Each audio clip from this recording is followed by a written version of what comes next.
No trespassing. Two very simple words that everyone understands, even those who don't speak English, has become a universal warning for danger, for something foreboding. It also became an invitation to uncover something secret. Only in rare cases, the warning gives us a reason why we shouldn't trespass, yet rarely we bother to ask the question, why do we follow these orders? If we don't know why these orders are in place, why do we follow them blindly? Easy. We assume it's for the greater good, as we're taught to obey the order, to trust just the decision. We're taught to never question its authority. We obey the order and stay clueless of what dangers or what secrets may lay behind the barrier. Are you never curious about what's on the other side? Well, let's just say some secrets are better left to be secrets. A girl named Lucy Kinsley. Hello, my name is Lucy Kinsley and I'm a 15-year-old. A few days back I did an amazing discovery, and this blog post will serve us both as my logbook as well as my diary. But let me start with the beginning.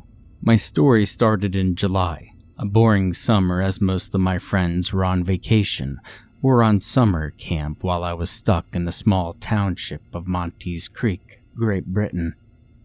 Population around 5,000, mostly farmers or city folk trying to escape the stressful existences they lived in the big city, in the exciting world.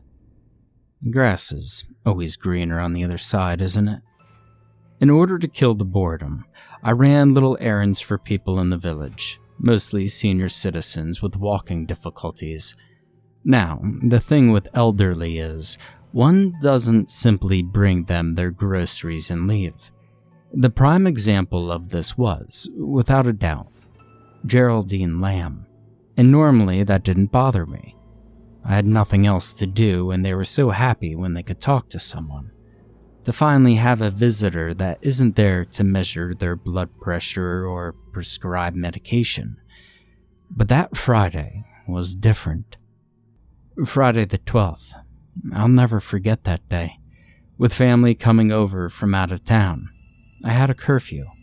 My mother expected, or in more truthful wordings, ordered, me to be home at 6 p.m. And my mother isn't someone you would want to disappoint. Having a curfew was one thing, but explaining that to someone like Miss Lamb was a different story. Come on, dear. Stay, have another biscuit, or more tea. I'm sure your mother will understand. I was sure that my mother would flay me alive if I dared to be late, but I kept that for myself. Instead, I tried to convince her I couldn't stay any longer, while discouraging her attempts to force-feed me biscuits. Miss Lamb was even worse than my mother, as she didn't seem to understand the word no.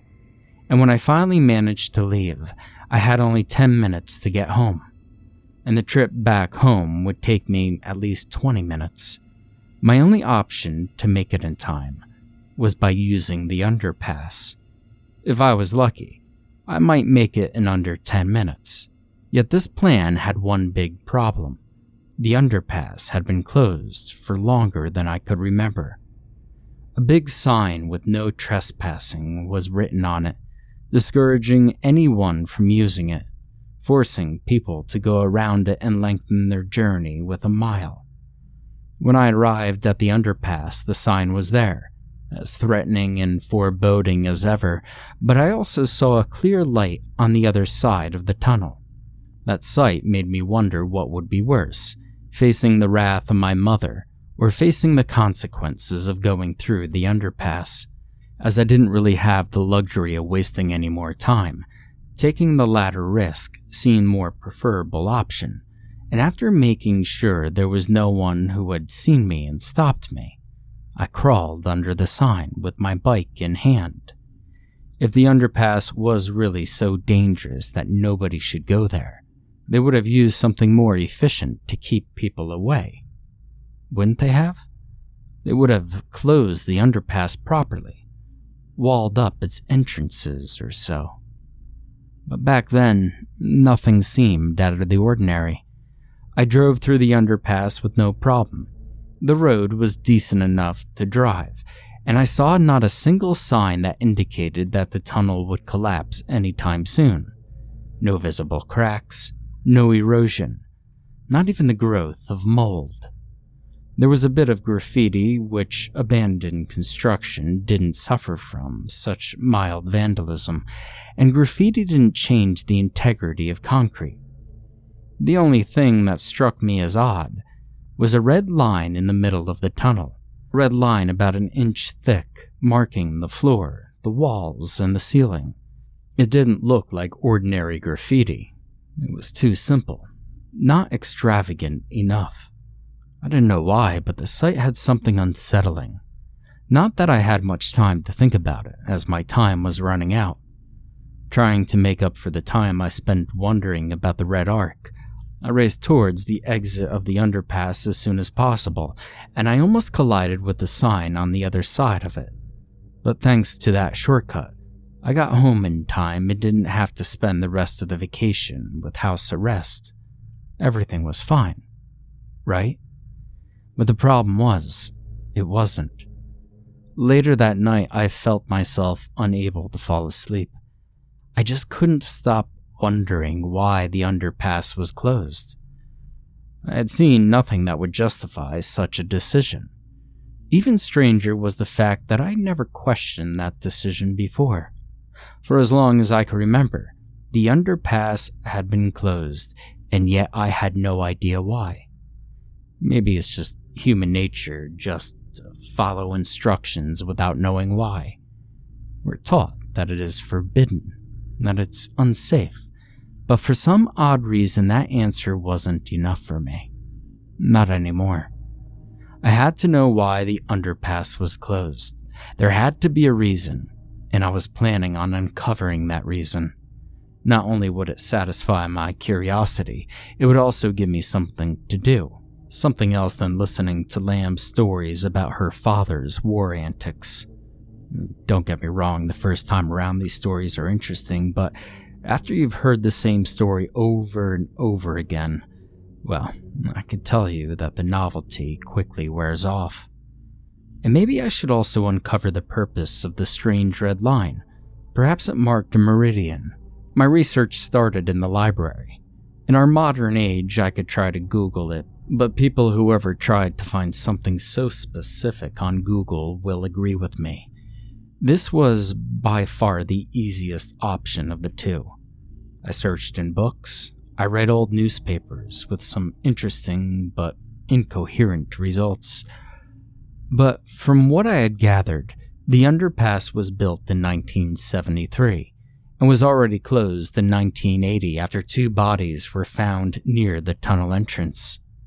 I couldn't find much details on their story, however, only that it was presumed to be the bodies of a couple in their mid-20s that were gone missing a few weeks prior, and that they were robbed. The underpass was closed for further investigations, but I couldn't find any reports that they ever opened the underpass again. But in later years, more people had disappeared near the underpass, mostly drug-related, but nobody really cared about it. So, other than a grim history, there was no actual reason to close the underpass. Then I thought, maybe there was something I had neglected to notice when I drove through it. After all, I was in a hurry my first time through. There was only one way to be certain: to trespass once more. And so, armed with a flashlight, I returned to the place and ignored for a second time the sign that tried to stop me from entering. With the flashlight, I scanned the ceiling and the walls. Still no visible cracks. Little erosion maybe, but nothing that looked like something to worry about. I looked at the graffiti on the walls, in the hope that they might tell me stories about this place. Stories that my information from the library neglected to tell me. As one could expect, most of it was profanity. Others just boastful. But one writing in particular caught my attention. Go away. I looked around and noticed a second writing, a few meters farther, written with the same handwriting. Leave. At that point, I actually considered that advice, but when I looked around, there was nothing to see. I felt brave and ignored the warning. But closer to the unsettling red line, I found the most disturbing message of all. It was clearly written by the same author of the previous two warnings. Same handwriting. But this wasn't a warning. It lurks in the dark. Look behind you. For a brief moment, I could only watch at the writing on the wall, too shocked to move, with a heart that was pounding so fast that it hurt. I slowly turned around and aimed the flashlight at the wall behind me. While breathing heavily, I read a new message at the opposite wall. Boo. Relieved, but also a bit ashamed for being such a scaredy cat, I shook my head and decided that I should stop following instructions written on walls. Once my heart rate dropped back to acceptable levels, I continued my investigation by checking the red line. It was a perfect line, no spots on either side, and the paint didn't look like regular paint used by graffiti artists, more like the paint used for road marking. That could explain why it was spotless, but it still begged the question, why? Why would anyone bother to paint a red line in a tunnel, covering the floor, walls, and ceiling? What purpose did it serve? If it served a purpose at all. It could be some sort of joke by the people who made the tunnel, or some sort of a silent protest. But still, that red line struck me as odd. The idea that it was marking a meridian was already disproven at this point by my research in the library. Beyond the red line, I saw more graffiti, less than in the first part of the tunnel, but with the same messages, the same old jokes, and the same boasting that I could only attribute to lowlives with too much times on their hands. If the graffiti was decent, I'd called it art, but you would find more fine art in a kindergarten than in this abandoned tunnel. The red line had no reason to be here, but other than that, there was nothing out of the ordinary, and the underpass would be used for its intended purpose, to provide a shortcut to the other side of town. The underpass incident. For the coming week, I kept using the underpass. It was more convenient than the detour, and it strangely felt good driving through the tunnel. A feeling of freedom, ecstasy, maybe even rebellious towards the authority who placed the signs. And surprise, surprise, nothing happened. At first. 9 days after I actually started using the underpass, it started to reveal its true secrets to me. And at no point in my life had I been so scared. While running some errands for Miss Lamb, I returned from the supermarket with her bags filled with groceries, and once again, I used the underpass. And once again, once I brought Miss Lamb her groceries, I was instructed to take place on her sofa and listen to the story of how Derek Lamb fought in the Battle of Pas Shandil, how he heroically fought against the Germans, and how he barely managed to survive in the trenches. Lucky for me, however, the story was cut short this time when somebody called at the door. It was her daughter, Catherine. Her surname escapes me for the moment. After the usual pleasantries, I was off the hook and ready to go home. A bit to the disappointment of Granny Lamb, but hey, we can't all get what we want. When I looked at my watch, I saw only an hour had passed, which with Lamb's storytelling skills could be considered a record. Maybe I could spend some time at the lake. But my joyful thoughts were roughly disrupted when I was halted by Caroline Winters, a friend of my mother. The moment she saw me, she ran to me and hugged me. Not really knowing what was going on, I remained silent and waited till she explained her sudden need to hug me. To my surprise, she was crying. With tears in her eyes, she looked at me and said, sobbing, I'm so sorry to hear about your mother.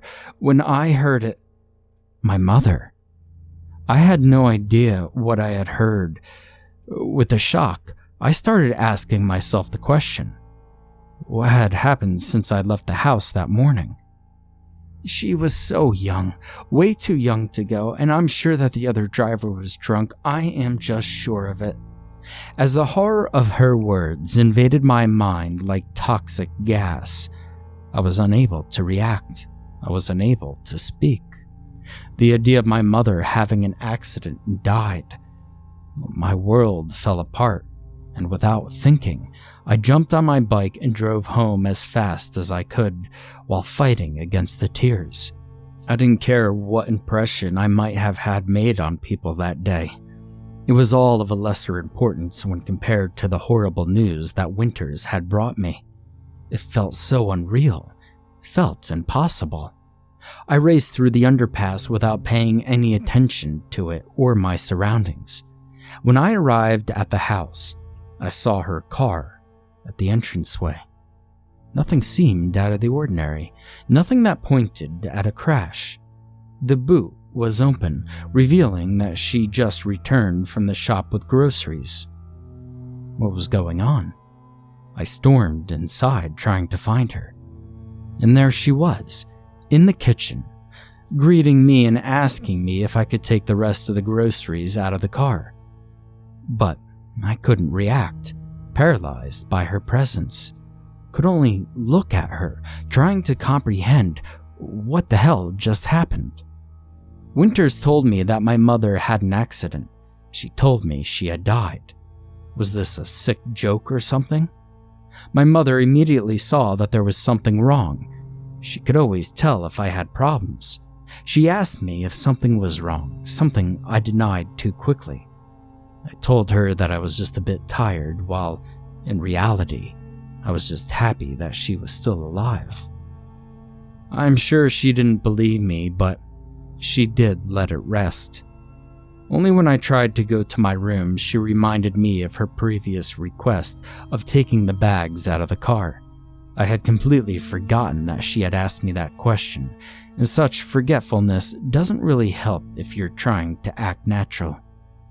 I smiled vaguely, apologized, and did what was asked of me. Now later that night, I couldn't put the idea of Caroline Winters crying over the death of my mother out of my head. It looked convincing to me, and Winters never struck me as a great actress. But what was going on? It was something that kept bothering me. Why had she been convinced that my mother had died? But also, the rest of the story didn't add up.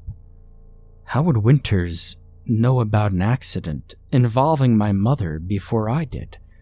Also, the way she phrased it was bizarre, to say the least. Like she was under the impression that I was aware of what happened to my mother.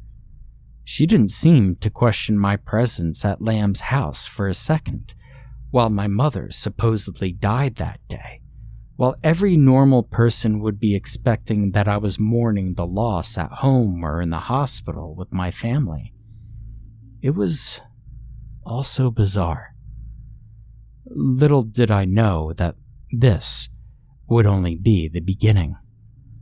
The next day, my mother asked me a question that blew all other concerns out of the water. She asked me where I had been the last week.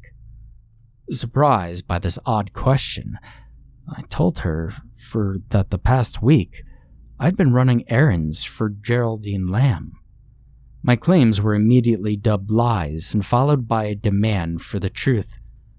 According to her, Lamb hadn't seen me in 10 days, having called my mother, wondering if I was ill or something. I was stunned. I couldn't comprehend what had happened. First, her friend told me that she had died, and now Geraldine Lamb was telling her that she hadn't seen me in days.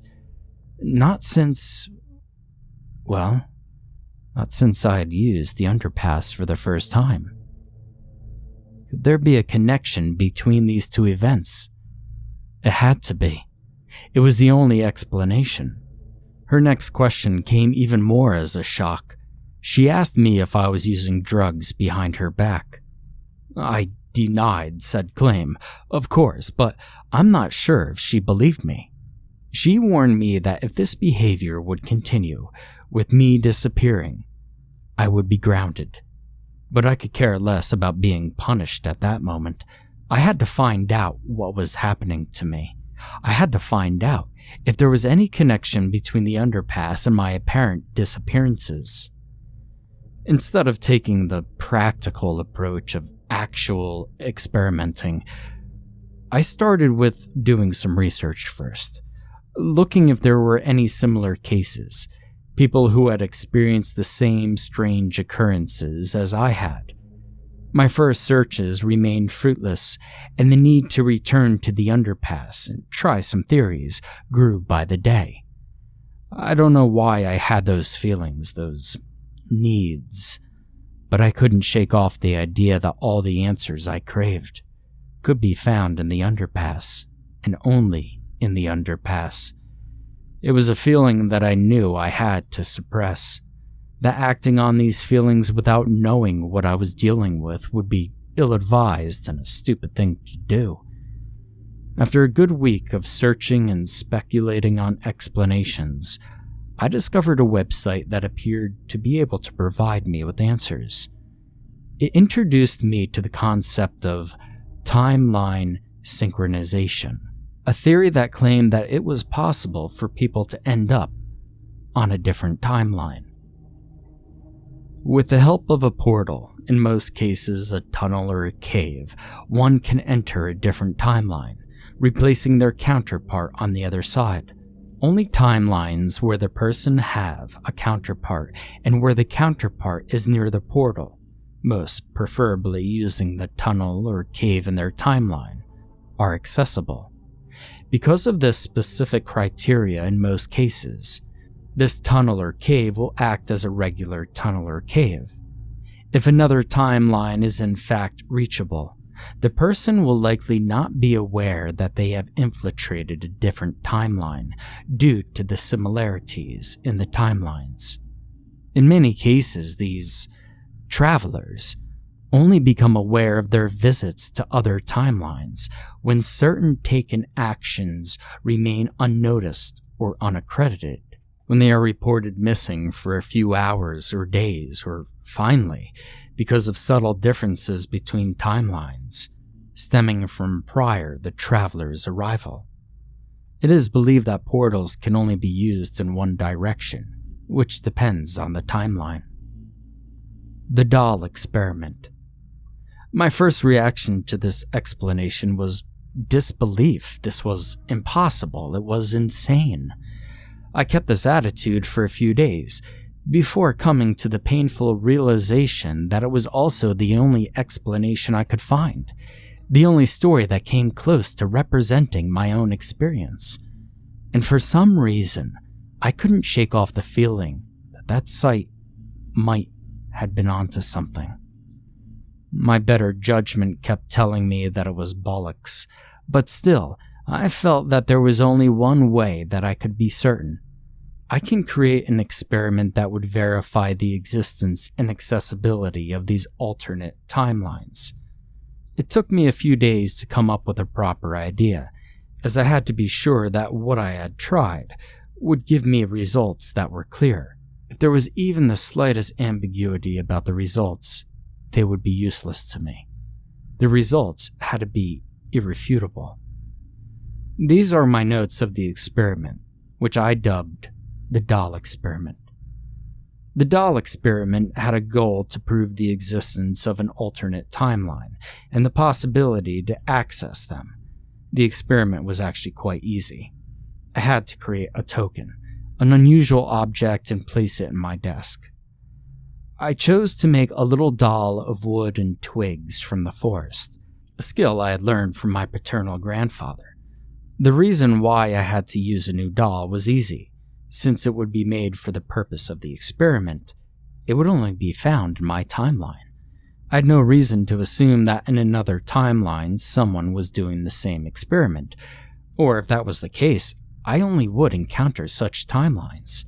I placed it in a drawer of my desk to make it even more unlikely any of my counterparts would do the same.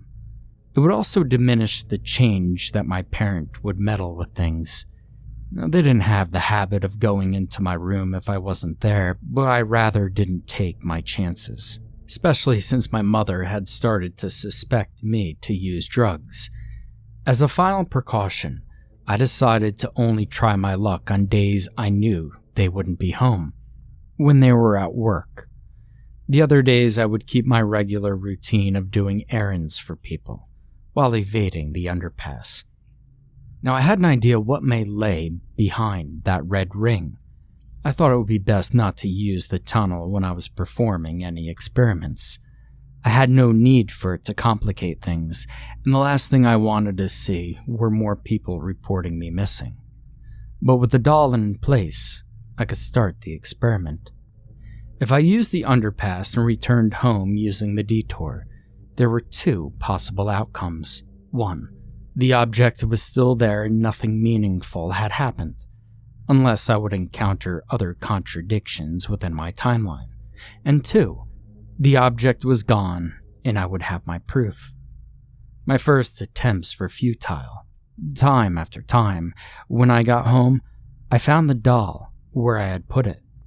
I almost had given up on my clearly foolish attempts to recreate an internet fantasy, when finally something happened.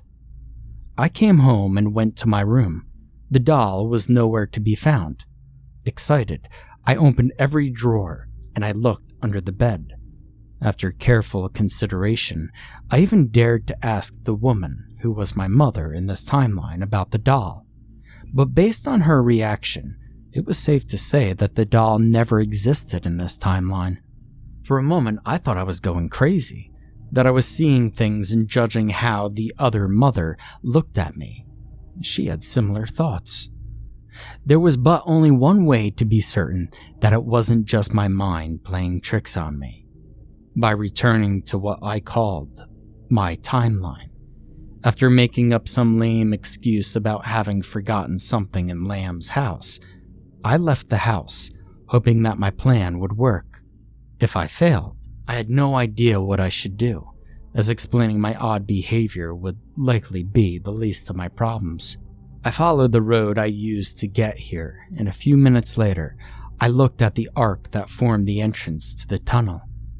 The signs looked as authoritative as ever, but as usual, I ignored them. Arriving back home with the feeling that I was behaving idiotic, I ran inside and tried to go to my room to check for the doll. If everything went as I hoped it did, I would find the doll. But before my foot could even touch the first step of the stairs, my mother called back to me. With shoes of lead, I followed the sound of her voice and found her in the living room.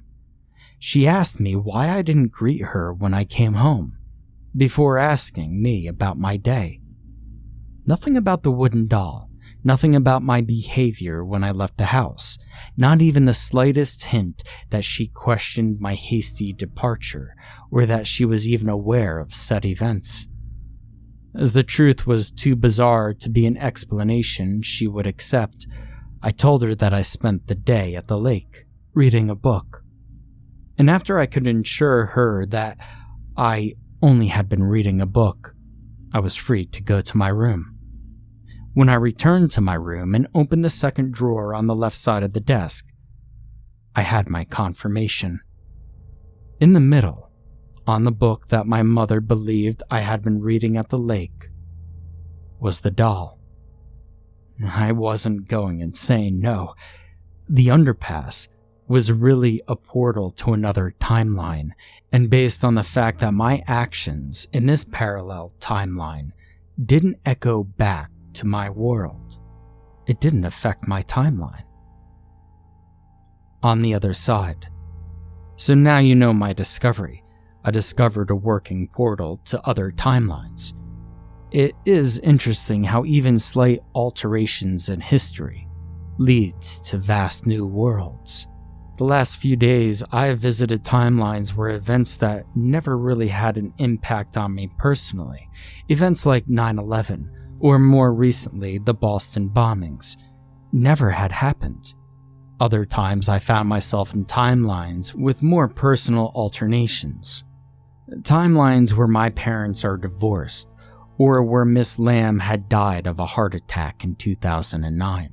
In the last timeline I visited, my mother was pregnant with a baby brother. In all fairness, sometimes I've had problems with returning to my own world, and not because of some physical or metaphysical force tried to stop me, but because some timelines seem to be better than my own. But I can't stay in these timelines for too long. I know too much of the other timelines, and too little about these new ones. Such a pity. I wonder where the portal will lead me today, because that is another problem with the portal. I never know in which timeline I will end up. I only know that a parallel me has to be present and alive in the parallel Monty's Creek. But I have to be quick today. Just a quick look at the other side and then back home. My friend Caitlin is back and I just have to tell her about this portal. She wouldn't believe what she sees. And of course, I will tell you guys all about this adventure as well. Author note: that was the final blog post entry posted by Lucy Kinsley.